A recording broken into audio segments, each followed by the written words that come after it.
I joined Drum in 2010. That's the first issue I did. I think I've been with Drum for 4 years now.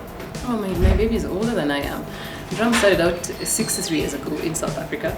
And at the time, it was telling the story of South African apartheid. Now, what Drum represented for us at the time was a magazine that gave us a counter-narrative. It told us positive stories from that part of the world that we never imagined existed, So it was our first insight into the good South Africa, the possibility of a rainbow nation, like the evolved South Africa, the empowered South Africa. And Drum was the vehicle that brought us those images and those stories to where we were.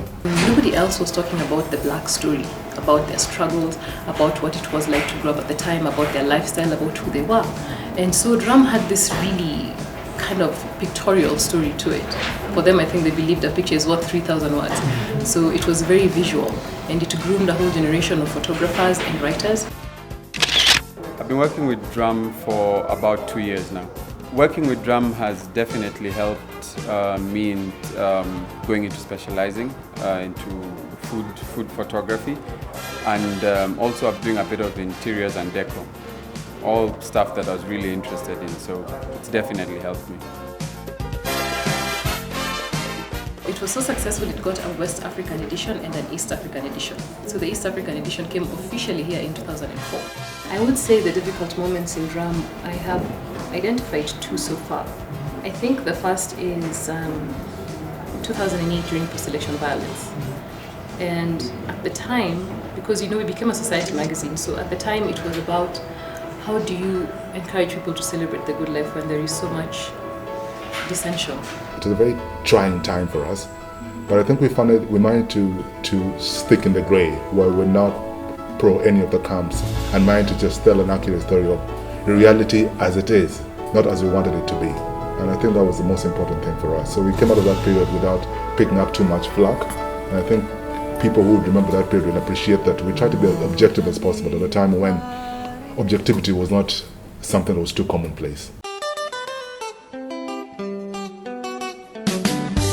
Carol Mandy says the most interesting thing. She says that a magazine always acquires the personality of the editor. So I know that it came back and I'm the editor since it came back. So I would have to say in that context, it has changed in the sense that I'm the one who does it now as a society publication. So yes, it definitely has. It's become unapologetic, bold, fearless, loud, and in your face.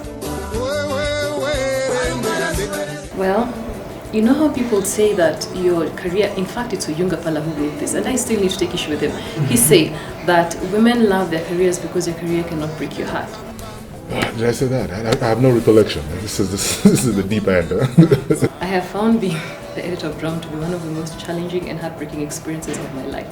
I have learned more about myself as editor than I have done as anything else. It has taught me how to investigate not just people's stories, but even looking at the financial aspect of business, how to make a magazine work, what keeps it running, and how other people coming into the market and wanting to get a slice of your pie, how do you handle that? How to handle yourself when you become an editor, because then you become a media personality. How to handle media personalities, because they seem to be a unique breed of people. How do you handle prominent personalities, because they require a certain kind of treatment. So it's not just enough to walk in and storm through the room. You have to understand the market and the people and the readers. The Drum reader is that personality, the edgy personality wants to be ahead of the game. You always want to know what's next, what's happening, and then you want to know it before everybody else does. So it's more of a spirit as opposed to being male or female, though, because the readership is split halfway. So there is 50-50 male, 50-50 female. Oh, our clients are overwhelmed. Actually, they ask us whether we've already gotten the current month magazine, and they're so excited and they get relaxed when they come to the salon reading Drum magazines. There's so much content in the magazine that I find stands out in the market. I mean, in Kenya right now, that is really, we really don't have competition, let me say. The profile covers, definitely a must sell for me and a must grab for me. And the other section is the decor, because right now I'm going through rechanging and remodeling my house. So I always feel like I can look at other people's places and get ideas from. Well, the top 5 controversial stories, the first one would be Cecilia Mwangi.